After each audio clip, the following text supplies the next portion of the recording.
काटे बता आम्मा फलेको रहेछ गाँठी गाँठी गाँठी गाँठी एक दाना आलुबाट यत्रो फलेको भनेको फलेको हो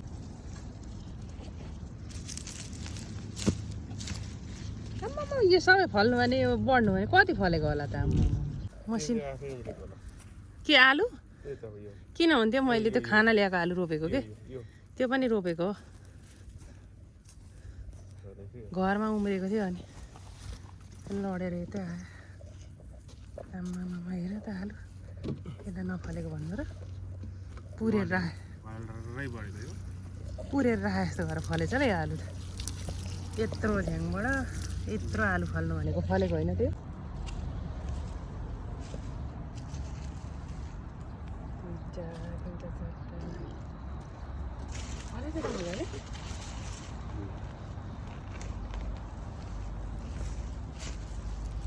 फलेछ त